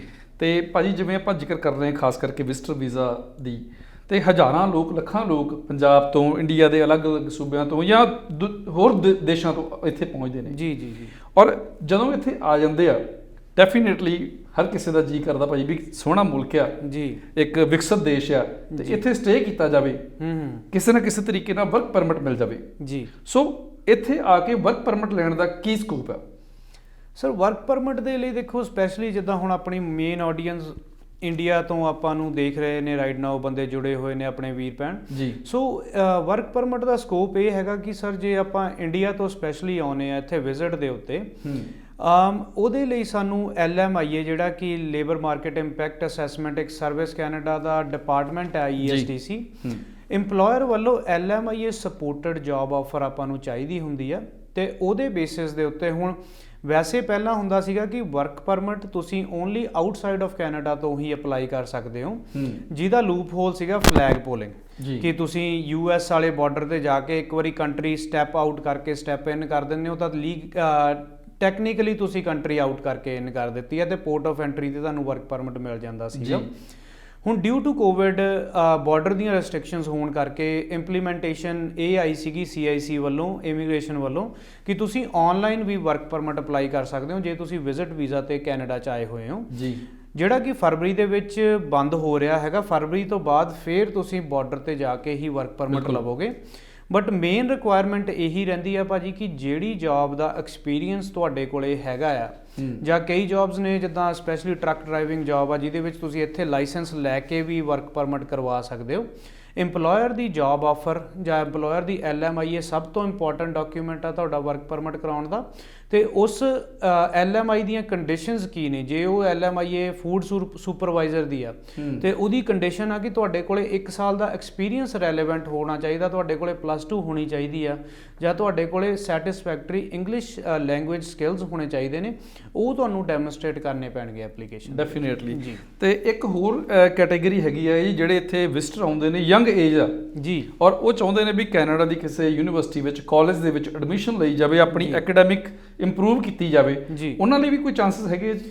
ਹਾਂਜੀ ਬਿਲਕੁਲ ਜੀ। ਜਿਵੇਂ ਕਿ ਆਪਾਂ ਵਰਕ ਪਰਮਿਟ ਦੀ ਗੱਲ ਕੀਤੀ ਕਿ ਆਨਲਾਈਨ ਵਰਕ ਪਰਮਿਟ ਅਪਲਾਈ ਹੋ ਜਾਂਦਾ ਹੈ LMI ਬੇਸਡ ਜੌਬ ਆਫਰ ਦੇ ਨਾਲ, ਇਵੇਂ ਹੀ ਆਪਣਾ ਸਟੱਡੀ ਪਰਮਿਟ ਵੀ ਐਜ਼ ਲੌਂਗ ਐਜ਼ ਤੁਹਾਡੇ ਕੋਲੇ ਕਿਸੇ ਵੀ ਕਾਲਜ ਜਾਂ ਯੂਨੀਵਰਸਿਟੀ ਦੇ ਕੋਲ ਵੱਲੋਂ ਆਫਰ ਲੈਟਰ ਹੈਗੀ ਆ। ਸਰ ਆਫਰ ਲੈਟਰ ਲੈਣ ਲਈ ਯੂਨੀਵਰਸਿਟੀ ਦੀਆਂ ਜਾਂ ਕਾਲਜ ਦੀਆਂ ਰਿਕੁਆਇਰਮੈਂਟਸ ਤੁਹਾਨੂੰ ਪਹਿਲਾਂ ਪੂਰੀਆਂ ਕਰਨੀਆਂ ਪੈਂਦੀਆਂ ਨੇ, ਤੇ ਜੇ ਤੁਹਾਨੂੰ ਆਫਰ ਲੈਟਰ ਕਾਲਜ ਦਿੰਦਾ ਹੈ ਸਟੱਡੀ ਕਰਨ ਲਈ, ਉਸ ਆਫਰ ਲੈਟਰ ਨੂੰ ਯੂਜ਼ ਕਰਕੇ ਤੁਸੀਂ online study permit with in Canada ਲਾ ਸਕਦੇ ਹੋ ਜੇ ਤੁਸੀਂ ਵਿਜ਼ਿਟ ਤੇ ਆਏ ਹੋਏ ਹੋ। ਡੈਫੀਨੇਟਲੀ ਜੀ, ਵੈਰੀ ਗੁੱਡ ਇਨਫੋਰਮੇਸ਼ਨ ਭਾਜੀ। ਤੇ ਬ੍ਰੇਕ ਦਾ ਸਮਾਂ ਹੋ ਚੁੱਕਿਆ, ਮੈਂ ਚਾਹਾਂਗਾ ਕਿ ਤੁਸੀਂ ਦਰਸ਼ਕਾਂ ਦੇ ਨਾਲ ਆਪਣੀ ਆਫਿਸ ਦਾ ਜਿਹੜਾ ਐਡਰੈਸ ਤੇ ਫੋਨ ਨੰਬਰ ਜ਼ਰੂਰ ਸਾਂਝਾ ਕਰ ਦਿਓ ਜੀ। ਹਾਂਜੀ, ਸਾਡਾ ਆਫਿਸ ਲੋਕੇਟਡ ਹੈਗਾ ਹੈ ਜੀ ਯੂਨਿਟ 207 2603 ਹਿਊਜ਼ ਵੇ, ਇਹ ਸਾਊਥ ਸਾਈਡ ਐਡਮਿੰਟਨ ਦੇ ਵਿੱਚ ਪੈ ਜਾਂਦਾ ਹੈਗਾ। 7802464848 780 246 48 48 ਸਾਡਾ ਆਫਿਸ ਨੰਬਰ ਹੈਗਾ ਹੈ ਜੀ। ਜੇ ਆਫਿਸ ਲਾਈਨਸ ਕਿਸੇ ਕਾਰਨ ਕਰਕੇ ਬਿਜ਼ੀ ਹੋਣ ਤਾਂ info@ewcimmigration.ca ਤੇ ਵੀ ਤੁਸੀਂ ਸਾਡੇ ਨਾਲ ਰਾਬਤਾ ਕਾਇਮ ਕਰ ਸਕਦੇ ਹੋ। ਤੇ ਬ੍ਰੇਕ ਲੈ ਲਈਏ ਜੀ ਹੁਣ ਫਿਰ? ਜੀ ਜੀ ਬਿਲਕੁਲ ਜੀ। ਸੋ ਜਲਦ ਹਾਜ਼ਰ ਹੁੰਦੇ ਹਾਂ ਜੀ ਬ੍ਰੇਕ ਤੋਂ ਬਾਅਦ। ਤੁਸੀਂ ਦੇਖਦੇ ਰਹਿਣਾ ਪੰਜਾਬੀ ਨੈਸ਼ਨਲ ਟੈਲੀਵਿਜ਼ਨ ਤੇ ਪ੍ਰੋਗਰਾਮ ਐਡਮਿੰਟਨ ਡਾਇਰੀ। ਜਲਦ ਹਾਜ਼ਰ ਹੁੰਦੇ ਹਾਂ ਜੀ।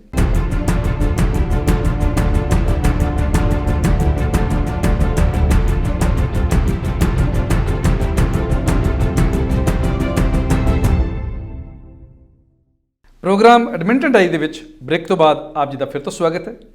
ਗੱਲਬਾਤ ਚੱਲ ਰਹੀ ਆ ਇਮੀਗ੍ਰੇਸ਼ਨ ਦੀਆਂ ਅਪਡੇਟਸ ਦੇ ਉੱਪਰ, ਔਰ ਸਾਥ ਦੇ ਰਹੇ ਨੇ EWC ਇਮੀਗ੍ਰੇਸ਼ਨ ਤੋਂ ਸਰਦਾਰ ਅਨਮੋਲ ਸਿੰਘ ਨਾਗਰਾ।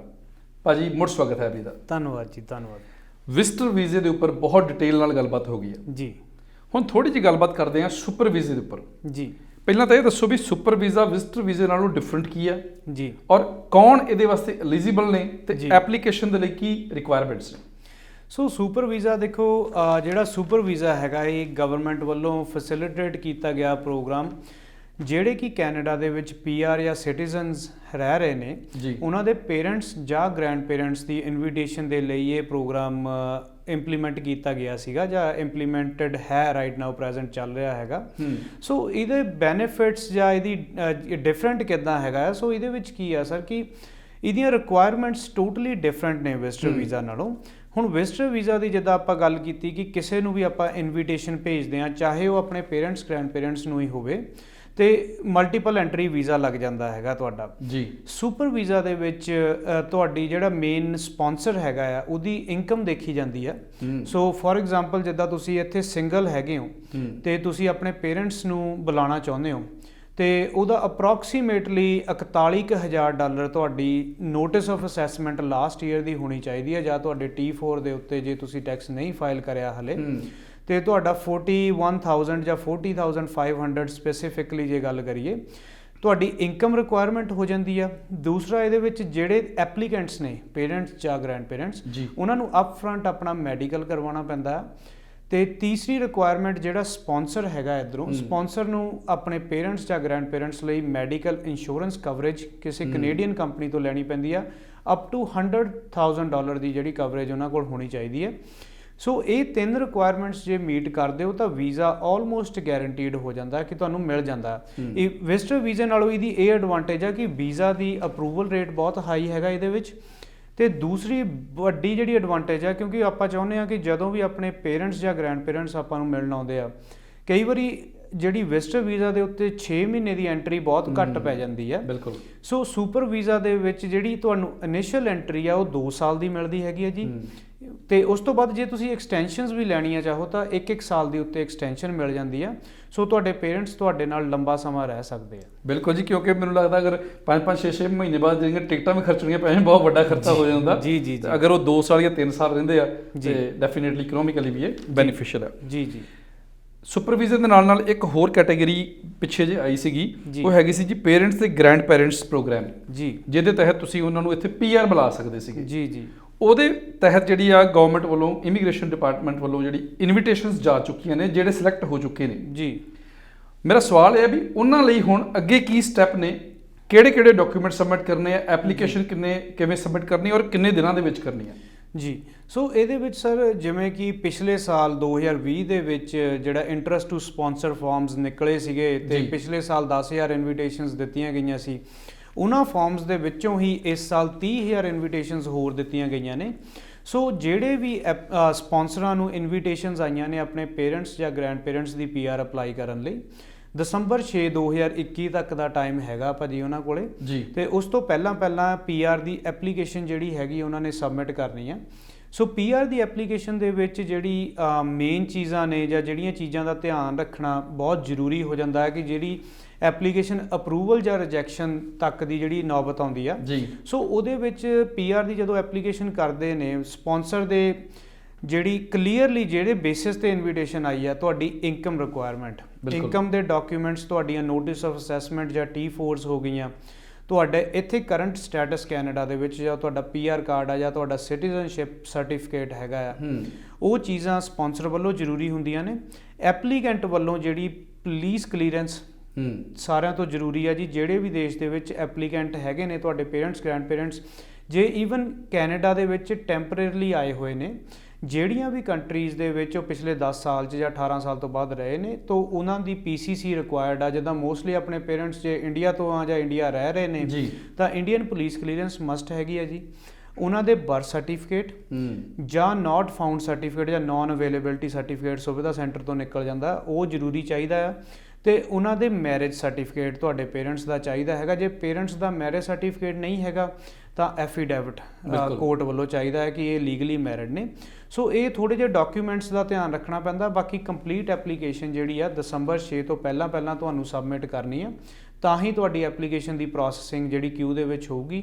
ਤੇ ਅਪਰੋਕਸੀਮੇਟਲੀ ਭਾਜੀ ਸਾਲ ਤੋਂ 2 ਸਾਲ ਦੀ ਪ੍ਰੋਸੈਸਿੰਗ ਇਹਦੀ ਹੋ ਜਾਂਦੀ ਆ PR ਦੀ।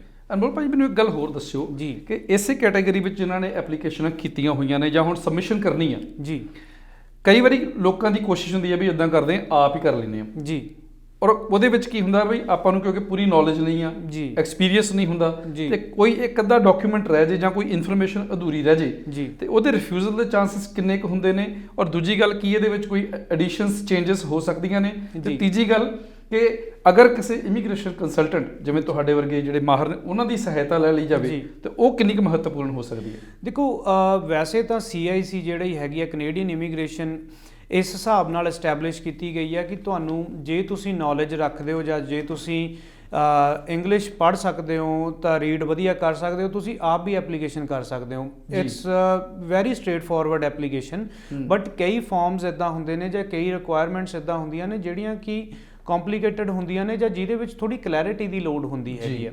ਸੋ ਉਹਦੇ ਵਿੱਚ ਮੈਂ ਤਾਂ ਹਮੇਸ਼ਾ ਭਾਜੀ ਇਹੀ ਰეკਮੈਂਡ ਕਰਦਾ ਹੁੰਦਾ ਕਿ ਜੇ ਤੁਸੀਂ ਆਪ ਵੀ ਐਪਲੀਕੇਸ਼ਨ ਕਰ ਰਹੇ ਹੋ ਬਾਈ ਆਲ ਮੀਨਸ ਤੁਸੀਂ ਕਰ ਸਕਦੇ ਹੋ, ਤੁਸੀਂ ਕੇਪੇਬਲ ਹੋ, ਬਟ ਇੱਕ ਵਾਰੀ ਆਪਣੀ ਫਾਈਲ ਰਿਵਿਊ ਜ਼ਰੂਰ ਕਰਵਾ ਲਓ ਬਿਫੋਰ ਸਬਮਿਸ਼ਨ, ਤਾਂ ਕਿ ਕੋਈ ਵੀ ਚੀਜ਼ ਮਿਸ ਨਾ ਹੋ ਜਾਵੇ। ਕਿਉਂਕਿ ਜਿਹੜੇ ਇਹ ਪ੍ਰੋਗਰਾਮ ਹੈਗੇ ਆ ਭਾਜੀ ਹੁਣ ਇਹ ਕਈ ਐਪਲੀਕੈਂਟਸ ਜਾਂ ਇਦਾਂ ਦੇ ਵੀ ਹੈਗੇ ਨੇ ਆਪਣੇ ਕੋਲ ਜਿਨ੍ਹਾਂ ਨੂੰ 4-4 ਸਾਲ ਹੋ ਗਏ ਆ ਇੰਟਰਸਟ ਟੂ ਸਪਾਂਸਰ ਪਾਉਂਦਿਆਂ ਨੂੰ, ਬਟ ਉਹਨਾਂ ਦਾ ਨਾਮ ਹੀ ਨਹੀਂ ਕਦੀ ਆਇਆ। ਬਿਲਕੁਲ। ਸੋ ਆਪਾਂ 1000 1500 2000 ਡਾਲਰ ਬਚਾਉਣ ਦੇ ਮਾਰੇ ਉਹ ਮੌਕਾ ਜੇ ਖੁੰਝਦਾ ਹੈਗਾ ਤਾਂ ਬਾਅਦ ਦੇ ਵਿੱਚ ਨਹੀਂ ਪਤਾ ਕਿ ਉਹ ਮੌਕਾ ਆਣਾ ਕਦੋਂ ਆ ਤੁਹਾਡੇ ਹੱਥ। ਸੋ ਜੇ ਤੁਸੀਂ ਫਾਈਲ ਆਪ ਵੀ ਸਬਮਿਟ ਕਰ ਰਹੇ ਹੋ, ਕਿਸੇ ਤੋਂ ਰਿਵਿਊ ਕਰਵਾ ਲਓ ਇੱਕ ਵਾਰੀ ਸਬਮਿਸ਼ਨ ਤੋਂ ਪਹਿਲਾਂ, ਜਾਂ ਕੋਈ ਕੁਐਸਚਨ ਡਾਊਟ ਹੈਗਾ ਕਿਸੇ ਤੋਂ ਕੰਸਲਟੇਸ਼ਨ ਲੈ ਕੇ ਆਪਣਾ ਡਾਊਟ ਕਲੀਅਰ ਕਰ ਲਓ। ਬਾਕੀ ਜਿੱਦਾਂ ਤੁਸੀਂ ਕਿਹਾ ਕਿ ਕਿਹੜੇ ਡਾਕੂਮੈਂਟਸ ਜਾਂ ਇਹਦੇ ਵਿੱਚ ਰਿਫਿਊਜ਼ਲ ਦਾ ਕਾਰਨ ਜਿਹੜਾ ਹੈਗਾ, ਸੋ ਜੇ ਤੁਸੀਂ ਡਾਕੂਮੈਂਟ ਚੈੱਕਲਿਸਟ ਦੇ ਅਕੋਰਡਿੰਗ ਡਾਕੂਮੈਂਟਸ ਨਹੀਂ ਸਬਮਿਟ ਕਰਦੇ, ਕੋਈ ਕਰੂਸ਼ਲ ਡਾਕੂਮੈਂਟ ਜਾਂ ਕੋਈ ਵੀ ਡਾਕੂਮੈਂਟ ਚੈੱਕਲਿਸਟ ਤੋਂ ਵਾਂਝਾ ਰਹਿ ਜਾਂਦਾ ਆ, ਤਾਂ ਤੁਹਾਡੀ ਫਾਈਲ ਰਿਜੈਕਟ ਹੋ ਜਾਂਦੀ ਹੈ ਜੀ, ਤੇ ਤੁਹਾਡੀ ਫਾਈਲ ਰਿਟਰਨ ਹੋ ਜਾਂਦੀ ਹੈ, ਤੇ ਉਹ ਤੁਸੀਂ ਫਿਰ ਰੀਸਬਮਿਟ ਨਹੀਂ ਕਰ ਸਕਦੇ। ਜਦੋਂ ਇੱਕ ਵਾਰੀ ਫਾਈਲ ਤੁਹਾਡੀ ਕਨਕਲੂਡ ਹੋ ਗਈ, ਰਿਟਰਨ ਹੋ ਗਈ, ਉਸ ਤੋਂ ਬਾਅਦ ਫਿਰ ਨੈਕਸਟ ਈਅਰ ਤੁਹਾਨੂੰ ਪ੍ਰੋਗਰਾਮ ਦੀ ਵੇਟ ਕਰਨੀ ਪਏਗੀ। ਤੇ ਐਪਲੀਕੇਸ਼ਨ ਦੇ ਵਿੱਚ ਕਈ ਵਾਰ ਗਲਤੀਆਂ ਹੋ ਜਾਂਦੀਆਂ ਨੇ ਜਾਂ ਕਈ ਵਾਰੀ ਕੋਈ ਡਾਕੂਮੈਂਟ ਰਹਿ ਜਾਂਦਾ ਆ, ਉਹਦੇ ਵਿੱਚ ਤੁਸੀਂ ਜਦੋਂ ਤੁਹਾਡਾ ਫਾਈਲ ਨੰਬਰ ਐਪਲੀਕੇਸ਼ਨ ਦਾ ਆ ਜਾਂਦਾ ਹੈਗਾ, ਫਿਰ ਤੁਸੀਂ ਵੈਬ ਫਾਰਮ ਦੇ ਰਾਹੀਂ ਆਨਲਾਈਨ ਐਪਲੀਕੇਸ਼ਨ ਦੇ ਵਿੱਚ ਐਡ ਜ਼ਰੂਰ ਕਰ ਸਕਦੇ ਹੋ ਡਾਕੂਮੈਂਟ, ਬਟ ਉਹ ਆਫਿਸਰ ਦੀ ਮਰਜ਼ੀ ਆ ਕਿ ਉਹਨੂੰ ਅਸੈਪਟ ਕਰਨਾ ਹੈ ਜਾਂ ਨਹੀਂ ਕਰਨਾ, ਉਹਨਾਂ ਦਾ ਡਿਸਕ੍ਰਿਸ਼ਨ ਹੋ ਜਾਂਦਾ, ਉਹਨਾਂ ਦਾ ਡਿਸਕ੍ਰਿਸ਼ਨ ਹੈਗਾ ਜੀ। ਭਾਜੀ ਆਹ ਜਿਹੜੀ ਗੱਲ ਹੈ ਨਾ ਬਹੁਤ ਮਹੱਤਵਪੂਰਨ ਹੈ, ਕਿਉਂਕਿ ਇਹ ਜਿਹੜੀਆਂ ਐਪਲੀਕੇਸ਼ਨ ਸੀਗੀਆਂ ਲੋਕ ਬੜੇ ਚਿਰ ਤੋਂ ਵੇਟ ਕਰ ਰਹੇ ਸੀ ਵੀ ਸਾਡੇ ਪੇਰੈਂਟਸ ਦੀ ਜਿਹੜੀ ਹੈ ਇਹਦੇ ਵਿੱਚ ਵਾਰੀ ਆ ਜੀ। ਤੇ ਅਗਰ ਉਹਨਾਂ ਦੀ ਵਾਰੀ ਆ ਚੁੱਕੀ ਹੈ, ਐਪਲੀਕੇਸ਼ਨਸ ਜਿਹੜੀਆਂ ਵਾ ਉਹ ਤੁਸੀਂ ਸਬਮਿਟ ਕਰਨੀਆਂ ਨੇ, ਤੇ ਜਿਵੇਂ ਭਾਜੀ ਨੇ ਕਿਹਾ ਰਿਵਿਊ ਜ਼ਰੂਰ ਕਰਾਓ, ਕਿਉਂਕਿ ਅਗਰ ਛੋਟੀ ਮੋਟੀ ਵੀ ਕਿਤੇ ਗਲਤੀ ਰਹਿ ਜਾਵੇ ਨਾ, ਉਹ ਬਹੁਤ ਵੱਡਾ ਨੁਕਸਾਨ ਕਰ ਸਕਦੀ ਹੈ। ਬਿਲਕੁਲ ਭਾਜੀ। ਹੁਣ ਗੱਲ ਕਰ ਲੈਂਦੇ ਆ ਭਾਜੀ, ਇੱਕ ਨਾਰਮਲ ਟਰਮ ਯੂਜ਼ ਹੁੰਦੀ ਆ ਆਪਣੇ ਇਮੀਗ੍ਰੇਸ਼ਨ ਦੇ ਵਿੱਚ, LMIA ਕਹਿ ਦਿੰਦੇ ਉਹਨੂੰ। ਜੀ। ਤੁਸੀਂ ਅੱਗੇ ਵੀ ਜ਼ਿਕਰ ਕੀਤਾ ਵੀ ਲੇਬਰ ਮਾਰਕੀਟ ਇੰਪੈਕਟ ਅਸੈਸਮੈਂਟ ਕਹਿੰਦੇ ਇਹਨੂੰ। ਜੀ। ਅਲਬਰਟਾ ਦੇ ਵਿੱਚ, ਆਲ ਓਵਰ ਕੈਨੇਡਾ ਦੇ ਵਿੱਚ ਲੇਬਰ ਸ਼ਾਰਟੇਜ ਬਹੁਤ ਹੈ ਇਸ ਵੇਲੇ। ਜੀ। ਜਿਹੜੇ EMPLOYER ਨੇ ਉਹ ਅਜੇ ਵੀ ਲੱਭ ਰਹੇ ਨੇ ਵੀ ਸਾਨੂੰ EMPLOYEES ਚਾਹੀਦੇ ਨੇ। ਸੋ ਇਸ ਵੇਲੇ ਕੀ LMIA ਅਪਰੂਵਲ ਹੋ ਰਹੀਆਂ ਨੇ? ਜੇ ਹੋ ਰਹੀਆਂ ਨੇ ਤੇ ਉਹਦੇ ਵਾਸਤੇ EMPLOYER ਜਿਹੜੇ ਆ ਉਹਨਾਂ ਲਈ ਕੀ ਰਿਕੁਆਇਰਮੈਂਟ ਨੇ ਤੇ ਤੁਹਾਨੂੰ ਕਿਵੇਂ ਸੰਪਰਕ ਕਰ ਸਕਦੇ ਨੇ? ਸੋ LMIA ਜਿਹੜਾ ਹੈਗਾ ਸਰ ਪ੍ਰੋਗਰਾਮ, ਜਾਂ LMIA ਇੱਕ ਡਾਕੂਮੈਂਟ ਹੋ ਜਾਂਦਾ ਆ ਲੇਬਰ ਮਾਰਕੀਟ ਇੰਪੈਕਟ ਅਸੈਸਮੈਂਟ, ਜਿਹੜਾ ਕਿ ESTC ਆਫਿਸਰ ਇਹ ਚੈੱਕ ਕਰਦਾ ਹੈ ਕਿ ਜੇ ਤੁਸੀਂ ਕੋਈ ਫੋਰਨ ਵਰਕਰ ਬੁਲਾ ਰਹੇ ਹੋ ਕੈਨੇਡਾ ਦੇ ਵਿੱਚ ਜਾਂ ਆਪਣੇ ਕੰਮ ਦੇ ਲਈ ਫੋਰਨ ਵਰਕਰ ਬੁਲਾ ਰਹੇ ਹੋ, ਉਹਦਾ ਕੈਨੇਡੀਅਨ ਇਕਨੋਮੀ ਦੇ ਉੱਤੇ ਕੀ ਇੰਪੈਕਟ ਆ। ਸੋ ਜੇ ਤਾਂ ਆਫਿਸਰ ਜਿਹੜਾ ਹੈਗਾ ਸੈਟਿਸਫਾਈ ਹੋ ਜਾਂਦਾ ਕਿ ਜੇ ਤੁਸੀਂ ਜਿਹੜਾ ਵਰਕਰ ਬੁਲਾ ਰਹੇ ਹੋ ਉਹਦੇ ਨਾਲ ਕੈਨੇਡੀਅਨ ਇਕਨੋਮੀ ਤੇ ਕੋਈ ਨੈਗੇਟਿਵ ਇਫੈਕਟ ਨਹੀਂ ਹੈਗਾ, ਤੁਹਾਨੂੰ LMIA ਇਸ਼ੂ ਕਰ ਦਿੱਤੀ ਜਾਂਦੀ ਆ। ਸੋ LMIA ਦਾ ਪਿਛਲੇ ਕੁਝ ਮਹੀਨਿਆਂ ਦੇ ਵਿੱਚ ਥੋੜੇ ਡਿਲੇਜ਼ ਸੀਗੇ ਐਪਲੀਕੇਸ਼ਨ ਦੇ, ਅਰਾਊਂਡ ਜਦੋਂ VOTING ਚੱਲ ਰਹੀ ਸੀ ਉਦੋਂ ਥੋੜੇ ਡਿਲੇਜ਼ ਫੇਸ ਕਰਨ ਨੂੰ ਮਿਲੇ ਨੇ, ਬਟ ਐਪਲੀਕੇਸ਼ਨਸ ਹੁਣ ਨਾਰਮਲ ਪ੍ਰੋਸੈਸਿੰਗ ਨਾਲ ਚੱਲ ਰਹੀਆਂ ਨੇ। ਸੋ ਜੇ ਤਾਂ ਕੋਈ PR ਦੀ ਸਪੋਰਟ ਜਾਨੀ ਕੋਈ ਸਕਿਲਡ ਪੋਜੀਸ਼ਨ ਦੀ LMI ਹੈਗੀ ਆ ਭਾਜੀ, ਉਹਦਾ ਅਪਰੋਕਸੀਮੇਟਲੀ 1 ਮਹੀਨੇ ਦਾ ਪ੍ਰੋਸੈਸਿੰਗ ਟਾਈਮ ਹੈਗਾ ਆ। ਤੇ ਜਿਹੜੀਆਂ ਐਪਲੀਕੇਸ਼ਨਸ ਜਿੱਦਾਂ ਹੁਣ ਟਰੱਕਿੰਗ ਲੇਬਰ ਦੇ ਵਿੱਚ ਆ ਜਾਂਦੀਆਂ ਨੇ, ਟਰੱਕ ਡਰਾਈਵਰ ਹੋ ਗਏ ਜਾਂ ਕੋਈ ਹੋਰ ਪੋਜੀਸ਼ਨਸ ਹੋ ਗਈਆਂ, ਉਹਦਾ 2 ਤੋਂ 3 ਮਹੀਨੇ ਦੀ ਪ੍ਰੋਸੈਸਿੰਗ ਚੱਲ ਰਹੀ ਆ। ਜਿਹੜੀਆਂ ਤਾਂ ਸਕਿਲਡ LMIs ਹੁੰਦੀਆਂ ਨੇ ਭਾਜੀ, PR ਸਪੋਰਟ LMI ਜਿਹਨੂੰ ਕਹਿ ਦਿੰਦੇ ਆ, ਜਿਹੜੀ ਕਿ ਐਕਸਪ੍ਰੈਸ ਐਂਟਰੀ ਨਾਲ ਵੀ ਕਿਸੇ ਨੂੰ 50 ਪੁਆਇੰਟਸ ਲਈ ਵੀ ਯੂਜ਼ ਹੋ ਜਾਂਦੀ ਹੈ ਜਾਂ ਵਰਕ ਪਰਮਿਟ ਕਰਾਉਣ ਲਈ ਯੂਜ਼ ਹੋ ਜਾਂਦੀ ਹੈ। ਉਹਦੀ ਰਿਕੁਆਇਰਮੈਂਟ ਹੁੰਦੀ ਹੈ ਕਿ ਤੁਹਾਡਾ ਬਿਜ਼ਨਸ 1 ਸਾਲ ਪੁਰਾਣਾ ਹੋਣਾ ਚਾਹੀਦਾ। ਤੇ ਜਿਹੜੀ ਕੋਈ ਹੋਰ LMIA ਹੋ ਜਾਂਦੀ ਹੈ ਸਕਿਲਡ ਪੋਜੀਸ਼ਨ ਦੇ ਵਿੱਚ ਵੀ 2 ਕੈਟੇਗਰੀਜ਼ ਹੁੰਦੀਆਂ ਨੇ, ਇੱਕ ਹੁੰਦੀ ਆ PR ਸਪੋਰਟ LMIA, ਇੱਕ ਹੁੰਦੀ ਆ ਹਾਈ ਲੋ ਵੇਜ LMIA। ਸੋ ਜਿਹੜੀ ਹਾਈ ਲੋ ਵੇਜ LMIA ਉਹਦੇ ਵਿੱਚ EMPLOYER ਦੀ ਇਹੀ ਰਿਕੁਆਇਰਮੈਂਟ ਹੁੰਦੀ ਆ ਕਿ ਉਹਨੇ ਸੈਟਿਸਫਾਈ ਕਰਨਾ ਆ ਆਫਿਸਰ ਨੂੰ ਕਿ ਉਹਦੇ ਕੋਲੇ ਇਨਫ ਰੈਵਨਿਊ ਉਹਦਾ ਬਿਜ਼ਨਸ ਜਨਰੇਟ ਕਰ ਰਿਹਾ ਤਾਂ ਕਿ ਉਹ ਫੋਰਨ ਵਰਕਰ ਨੂੰ ਸਪੋਰਟ ਕਰ ਸਕਦਾ ਹੈਗਾ। ਡੈਫੀਨਿਟਲੀ। ਤੇ ਸਾਡੇ ਨਾਲ ਕੰਟੈਕਟ LMI ਰਿਲੇਟਡ ਕੋਈ ਵੀ EMPLOYER ਐਨੀ ਟਾਈਮ ਕਰ ਸਕਦਾ ਭਾਜੀ।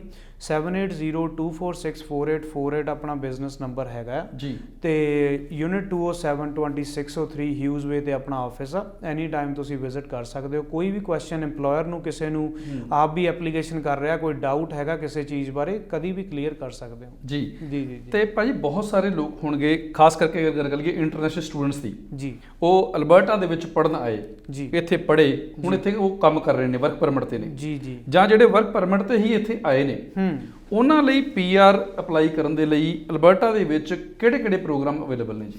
ਸਰ ਅਲਬਰਟਾ ਦੇ ਵਿੱਚ ਜਿਹੜਾ EINP ਪ੍ਰੋਗਰਾਮ ਅਲਬਰਟਾ ਗਵਰਨਮੈਂਟ ਦਾ ਹੈਗਾ ਅਲਬਰਟਾ ਇਮੀਗ੍ਰੈਂਟ ਨੋਮੀਨੀ ਪ੍ਰੋਗਰਾਮ। ਸੋ ਉਹਦੇ ਵਿੱਚ ਦੋ ਤਰ੍ਹਾਂ ਜਿਹੜੇ ਹੈਗਾ ਅਪਲਾਈ ਕੀਤਾ ਜਾ ਸਕਦਾ। ਪਹਿਲਾ ਤਾਂ ਜਿਹੜਾ ਕਿ ਇੰਟਰਨੈਸ਼ਨਲ ਸਟੂਡੈਂਟ ਆ ਜਿਹਨੇ ਸਟੱਡੀ ਅਲਬਰਟਾ ਦੇ ਵਿੱਚ ਪਬਲਿਕ ਫੰਡਡ ਕਾਲਜ ਤੋਂ ਕੀਤੀ ਆ ਜੀ। ਸੋ ਉਹਦੇ ਕੋਲੇ ਜੇ ਇੱਥੇ ਉਹਨੇ ਡਿਪਲੋਮਾ ਕੀਤਾ ਜਾਂ ਬੈਚਲਰਸ ਮਾਸਟਰਸ ਕੀਤੀ ਆ ਜਾਂ ਕੋਈ ਪੋਸਟ ਬੈਚਲਰੇਟ ਜਾਂ ਪੋਸਟ ਡਿਪਲੋਮਾ ਸਰਟੀਫਿਕੇਟ ਕੀਤਾ ਹੋਇਆ ਆ। ਸੋ ਇਹਦੇ ਵਿੱਚ ਇਹ ਵੀ ਇੰਪੋਰਟੈਂਟ ਗੱਲ ਆ ਭਾਜੀ ਕਿ ਕੱਲਾ ਸਰਟੀਫਿਕੇਟ ਪ੍ਰੋਗਰਾਮ EINP ਲਈ ਅੱਜ ਦੀ ਡੇਟ 'ਚ ਐਲੀਜੀਬਲ ਨਹੀਂ ਹੈਗਾ। ਜੇ ਤੁਸੀਂ ਕਹੋ ਕਿ +2 ਕਰਕੇ ਤੁਸੀਂ 1 ਸਾਲ ਦਾ ਸਰਟੀਫਿਕੇਟ ਕਰ ਲਓ ਜਾਂ ਇੱਕ ਸਾਲ ਦੇ ਮਲਟੀਪਲ ਸਰਟੀਫਿਕੇਟ ਕਰ ਲਓ ਉਹ ਅਲਬਰਟਾ EINP ਲਈ ਐਲੀਜੀਬਲ ਨਹੀਂ ਹੈਗੇ। ਅੱਛਾ ਜੀ। ਅਲਬਰਟਾ ਦੇ ਵਿੱਚ ਜਿਹੜਾ ਸਰਟੀਫਿਕੇਟ ਐਲੀਜੀਬਲ ਆ ਭਾਜੀ ਉਹ ਹੋਣਾ ਚਾਹੀਦਾ ਜਿਹਦੀ ਇਨਰੋਲਮੈਂਟ ਰਿਕੁਆਇਰਮੈਂਟ ਘੱਟੋ ਘੱਟ ਡਿਪਲੋਮਾ ਜਾਂ ਬੈਚਲਰਸ ਹੋਵੇ। ਉਹ ਸਰਟੀਫਿਕੇਟ ਦੇ ਬੇਸ ਤੇ ਤੁਸੀਂ EINP ਲਗਾ ਸਕਦੇ ਹੋ। EINP ਦੀ ਰਿਕੁਆਇਰਮੈਂਟਸ ਇੰਟਰਨੈਸ਼ਨਲ ਗ੍ਰੈਜੂਏਟ ਲਈ ਇਹ ਆ ਕਿ ਆਫਟਰ ਕੰਪਲੀਸ਼ਨ ਆਫ ਸਟੱਡੀਜ਼ ਤੁਹਾਡੇ ਕੋਲੇ 6 ਮਹੀਨੇ ਦਾ ਆਪਣੀ ਸਟੱਡੀ ਦੇ ਰੈਲੇਵੈਂਟ ਐਕਸਪੀਰੀਅੰਸ ਹੋਣਾ ਚਾਹੀਦਾ ਅਲਬਰਟਾ ਦੇ ਵਿੱਚ ਜੀ ਤੇ ਤੁਸੀਂ ਆਪਣੀ EINP ਦੀ ਐਪਲੀਕੇਸ਼ਨ ਕਰ ਸਕਦੇ ਹੋ। ਦੂਸਰਾ ਰਾਊਟ ਜਿਹੜਾ ਵਰਕਰਸ ਲਈ ਹੈਗਾ ਆ ਵਰਕਰ ਜੇ ਕੋਈ LMIA ਬੇਸਡ ਵਰਕ ਪਰਮਿਟ ਤੇ ਕੈਨੇਡਾ ਦੇ ਵਿੱਚ ਹੈਗਾ ਅਲਬਰਟਾ ਦੇ ਵਿੱਚ ਹੈਗਾ ਆ ਤੇ ਉਹ 1 ਸਾਲ ਅਲਬਰਟਾ ਦੇ ਵਿੱਚ ਆਪਣਾ ਐਕਸਪੀਰੀਅੰਸ ਬਣਾ ਕੇ ਕਿਸੇ ਵੀ ਜੌਬ ਦੇ ਵਿੱਚ 1 ਸਾਲ ਦਾ ਐਕਸਪੀਰੀਅੰਸ ਬਣਾ ਕੇ ਆਪਣੀ ਐਪਲੀਕੇਸ਼ਨ ਕਰ ਸਕਦਾ। ਉਹਦੀ ਮਿਨੀਮਮ ਰਿਕੁਆਇਰਮੈਂਟ ਇਹ ਹੈਗੀ ਆ ਭਾਜੀ ਕਿ ਜਾਂ ਤੁਹਾਡੇ ਕੋਲੇ 4 ਬੈਂਡ CLB 4 IELTS ਦਾ ਹੋਵੇ। ਉਹ NOC CD ਪੋਜੀਸ਼ਨਸ ਲਈ ਆ ਜਿਹੜੀਆਂ ਕਿ ਲੇਬਰ ਪੋਜੀਸ਼ਨਸ ਕਹਿ ਦਿੰਦੇ ਆ ਆਪਾਂ। ਜੀ ਜੀ। ਜਿਹੜੀਆਂ NOC OAB ਸਕਿਲਡ ਪੋਜੀਸ਼ਨਸ ਲਈ CLB 5 IELTS 'ਚ ਹੋਣਾ ਚਾਹੀਦਾ ਤੇ ਮਿਨੀਮਮ +2 ਤੁਹਾਡੇ ਕੋਲ ਹੋਣੀ ਚਾਹੀਦੀ ਹੈ ਜਿਹਦੀ ਕਿ ਕੈਨੇਡੀਅਨ ਇਕੁਇਵਲੈਂਸੀ ਦੀ ਅਸੈਸਮੈਂਟ ਹੋ ਚੁੱਕੀ ਹੋਵੇ। ਜੀ। ਤੇ ਇਹ 3 ਰਿਕੁਆਇਰਮੈਂਟਸ ਨੇ 1 ਸਾਲ ਦਾ ਐਕਸਪੀਰੀਅੰਸ 4 ਜਾਂ 5 ਬੈਂਡ IELTS ਦੇ ਵਿੱਚੋਂ ਤੇ ਮਿਨੀਮਮ +2 ਤੇ ਇੱਥੇ ਕੋਈ ਵੀ ਪੁਆਇੰਟ ਬੇਸ ਸਿਸਟਮ ਨਹੀਂ ਹੈਗਾ। ਤੇ ਇੱਕ ਹੋਰ ਬੈਨੀਫਿਟ ਅਲਬਰਟਾ ਦੇ ਵਿੱਚ ਆ ਕੇ PNP ਲਗਾਉਣ ਦਾ ਇਹ ਹੈਗਾ ਜੇ ਤੁਹਾਡੇ ਕੋਲ 2 ਸਾਲ ਦਾ ਐਕਸਪੀਰੀਅੰਸ ਆਊਟਸਾਈਡ ਆਫ ਅਲਬਰਟਾ ਦਾ ਹੈਗਾ ਉਹ ਕਿਸੇ ਪ੍ਰੋਵਿੰਸ ਦਾ ਜਾਂ ਕਿਸੇ ਵੀ ਕੰਟਰੀ ਦਾ ਐਕਸਪੀਰੀਅੰਸ ਹੋਵੇ ਤੇ ਸੇਮ ਫੀਲਡ 'ਚ ਇੱਥੇ ਤੁਹਾਨੂੰ LMI ਬੇਸਡ ਜੌਬ ਆਫਰ ਹੋਈ ਆ ਤੁਸੀਂ ਉਹ ਸਾਰਾ 2 ਸਾਲ ਦਾ ਐਕਸਪੀਰੀਅੰਸ ਯੂਜ਼ ਕਰਕੇ ਪਹਿਲੇ ਪੇ ਚੈੱਕ ਦੇ ਨਾਲ ਹੀ ਆਪਣੀ PNP ਲਗਾ ਸਕਦੇ ਹੋ। ਕੀ ਬਾਤ ਹੈ ਜੀ ਜੀ ਜੀ। ਤੇ ਭਾਜੀ ਸਾਡੇ ਬਹੁਤ ਸਾਰੇ ਇੰਡੀਅਨ ਹੋਣਗੇ ਪੰਜਾਬੀ ਹੋਣਗੇ ਜਾਂ ਜਿਹੜੇ ਵੀ ਹੋਰ ਵੱਖ-ਵੱਖ ਦੇਸ਼ਾਂ ਤੋਂ ਇਸ ਟਾਈਮ ਕੈਨੇਡਾ ਆ ਰਹੇ ਨੇ ਟਰੈਵਲਰਸ ਨੇ ਜੀ। ਉਹ ਹੋ ਸਕਦਾ ਇੰਟਰਨੈਸ਼ਨਲ ਸਟੂਡੈਂਟਸ ਹੋਣ ਜੀ। ਉਹ ਹੋ ਸਕਦਾ ਉਹਨਾਂ ਨੂੰ ਵਰਕ ਪਰਮਿਟ ਤੇ ਆ ਰਹੇ ਨੇ ਜਾਂ ਪੇਰੈਂਟਸ ਆ ਰਹੇ ਨੇ ਜੀ ਵਿਜ਼ਟਰ ਵੀਜ਼ਾ ਜਾਂ ਸੁਪਰ ਵੀਜ਼ਾ ਤੇ ਆ ਰਹੇ ਨੇ ਜੀ ਜੀ। ਮੇਰਾ ਸਵਾਲ ਇਹ ਹੈ ਵੀ ਉਹਨਾਂ ਲਈ ਕਿਹੜੀਆਂ ਇਹੋ ਜਿਹੀਆਂ ਹਦਾਇਤਾਂ ਨੇ ਕਿ ਉਹ ਜਦੋਂ ਉੱਥੋਂ ਚੜ੍ਹਨ ਦਿੱਲੀ 에ਅਰਪੋਰਟ ਤੋਂ ਜਾਂ ਕਿਸੇ ਹੋਰ 에ਅਰਪੋਰਟ ਤੋਂ ਇੱਥੇ ਕੈਨੇਡਾ ਵਿੱਚ ਪਹੁੰਚਣ ਤੇ ਉਹਨਾਂ ਦੀ ਟ੍ਰਾਂਜੀਸ਼ਨ ਬੜੀ ਸਮੂਥ ਹੋਵੇ ਉਹਨਾਂ ਨੂੰ ਕੋਈ ਦਿੱਕਤ ਨਾ ਆਵੇ ਕੀ ਹਦਾਇਤਾਂ ਨੇ ਉਹਨਾਂ ਲਈ? ਦੇਖੋ ਜਿਹੜਾ ਤਾਂ ਭਾਜੀ ਵਿਜ਼ਟਰ ਵੀਜ਼ਾ ਤੇ ਕੋਈ ਆ ਰਿਹਾ ਹੈਗਾ ਹਨਾ ਉਹਦੀ ਮੈਂਡੇਟਰੀ ਰਿਕੁਆਇਰਮੈਂਟ ਆ ਕਿ ਉਹਦੇ ਦੋਨੋਂ ਵੈਕਸੀਨੇਸ਼ਨਸ ਕੈਨੇਡੀਅਨ ਗਵਰਨਮੈਂਟ ਅਪਰੂਵਡ ਦੋਨੋਂ ਵੈਕਸੀਨੇਸ਼ਨਸ 2 ਡੋਜ਼ਸ ਲੱਗੀਆਂ ਹੋਣੀਆਂ ਚਾਹੀਦੀਆਂ ਨੇ ਜੀ। ਉਹਦੇ ਕੋਲੇ ਪ੍ਰੂਫ ਜਿਹੜਾ ਹੈਗਾ ਸਰਟੀਫਿਕੇਟ ਹੋਣਾ ਚਾਹੀਦਾ ਜੀ। ਅਰਾਈਵ ਕੈਨ ਇੱਕ ਕੈਨੇਡਾ ਦੀ ਐਪ ਹੈਗੀ ਆ ਉਹ ਤੁਹਾਨੂੰ ਪ੍ਰਾਇਰ ਟੂ ਬੋਰਡਿੰਗ ਸਾਰੀ ਇਨਫੋਰਮੇਸ਼ਨ ਉਹਦੇ ਵਿੱਚ ਤੁਹਾਡੀ ਹੋਣੀ ਚਾਹੀਦੀ ਹੈਗੀ ਆ। ਤੇ ਇੱਥੇ ਜਦੋਂ ਉਤਰਦੇ ਹੋ ਤੁਹਾਡਾ ਇੰਟੈਂਟ ਕਲੀਅਰ ਹੋਣਾ ਚਾਹੀਦਾ ਜਦੋਂ CBSA ਆਫਿਸਰ ਤੁਹਾਡੀ ਇੰਟਰਵਿਊ ਕਰਦਾ ਕਿ ਤੁਸੀਂ ਵਿਜ਼ਿਟ ਕਰਨ ਆ ਰਹੇ ਹੋ ਕੀ ਪਰਪਸ ਹੈ ਤੁਹਾਡਾ ਟਰੈਵਲ ਦਾ ਪਰਪਸ ਆ ਤੁਹਾਡਾ ਫੈਮਿਲੀ ਨੂੰ ਤੁਸੀਂ ਵਿਜ਼ਿਟ ਕਰਨ ਆ ਰਹੇ ਹੋ ਜਾਂ ਕਿਸੇ ਐਮਰਜੈਂਸੀ 'ਚ ਆ ਰਹੇ ਹੋ ਤੁਹਾਨੂੰ ਕਲੀਅਰਲੀ ਆਪਣਾ ਇੰਟੈਂਟ ਸ਼ੋ ਕਰਨਾ ਪੈਂਦਾ ਹੈਗਾ। ਵੈਸੇ ਵੈਰੀ ਲੀਨੀਅੰਟ ਹੈਗੇ ਆ CBSA ਆਫਿਸਰਸ।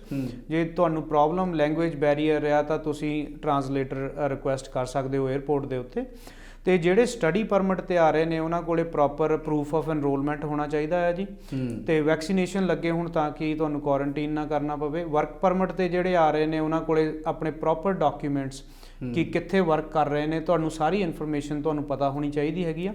ਸੋ ਇਹ ਜਿਹੜੀਆਂ ਕੰਡੀਸ਼ਨਸ ਹੈਗੀਆਂ ਨੇ ਬਾਕੀ ਜਿਹੜੇ ਲੈਂਡਡ ਪੀਆਰ ਨੇ ਜੀ ਉਹਨਾਂ ਕੋਲ ਵੀ ਆਪਣੇ ਪ੍ਰੋਪਰ ਡਾਕੂਮੈਂਟਸ ਹੋਣੇ ਚਾਹੀਦੇ ਨੇ ਤਾਂ ਕਿ ਉਹਨਾਂ ਦਾ ਪੀਆਰ ਕਾਰਡ ਰਾਈਟ ਵੇ ਅਪਲਾਈ ਹੋ ਜਾਵੇ ਤਾਂ ਕਿ ਉਹਨਾਂ ਨੂੰ ਕੋਈ ਵੀ ਦਿੱਕਤ ਨਾ ਆਵੇ 에ਅਰਪੋਰਟ ਤੇ ਜੀ। ਤੇ ਭਾਜੀ ਬਹੁਤ ਬਹੁਤ ਧੰਨਵਾਦ ਆ, ਤੁਸੀਂ ਜਦੋਂ ਵੀ ਆਉਂਦੇ ਜੇ ਜੀ ਇਮੀਗ੍ਰੇਸ਼ਨ ਨਾਲ ਰਿਲੇਟਡ ਢੇਰ ਸਾਰੀਆਂ ਜਿਹੜੀਆਂ ਜਾਣਕਾਰੀਆਂ ਜੀ ਉਹ ਸਾਡੇ ਦਰਸ਼ਕਾਂ ਨਾਲ ਸਾਂਝੀਆਂ ਕਰਦੇ ਜੇ। ਧੰਨਵਾਦ। ਆਉਣ ਵਾਲੇ ਸਮੇਂ 'ਚ ਫਿਰ ਤੁਹਾਨੂੰ ਸੱਦਾ ਦੇਵਾਂਗੇ, ਜੀ। ਤਦ ਤੱਕ ਲਈ ਬਹੁਤ ਬਹੁਤ ਧੰਨਵਾਦ ਆ। ਜੀ। ਇੱਕ ਵਾਰੀ ਆਪਣੇ ਜਿਹੜੇ ਸਾਡੇ ਦਰਸ਼ਕ ਨੇ ਉਹਨਾਂ ਨੂੰ ਇੱਕ ਵਾਰੀ ਫੋਨ ਨੰਬਰ ਆਪਣਾ ਸਾਂਝਾ ਕਰ ਦਿਓ ਜੀ। ਤੇ ਕੋਈ ਹੋਰ ਵੀ ਤੁਹਾਡੇ ਜ਼ਿਹਨ ਦੇ ਵਿੱਚ ਕੋਈ ਜਾਣਕਾਰੀ ਹੋਵੇ ਤੁਸੀਂ ਸਾਂਝੀ ਕਰ ਸਕਦੇ ਜੀ। ਜੀ ਸੋ ਆਪਣਾ ਜਿਹੜਾ EWC ਇਮੀਗ੍ਰੇਸ਼ਨ ਆਫਿਸ ਇੱਥੇ ਸਾਊਥ ਸਾਈਡ ਐਡਮਿੰਟਨ ਦੇ ਵਿੱਚ ਲੋਕੇਟਡ ਆ ਜੀ, ਤੇ 780 246 48 48 7802464848 ਸਾਡਾ ਆਫਿਸ ਨੰਬਰ ਹੈ, ਤੁਸੀਂ ਕੰਟੈਕਟ ਕਰ ਸਕਦੇ ਹੋ। ਤੇ info@ewcimmigration.ca ਦੇ ਥਰੂ ਵੀ ਸਾਡੇ ਨਾਲ ਰਾਬਤਾ ਕਰ ਸਕਦੇ ਹੋ।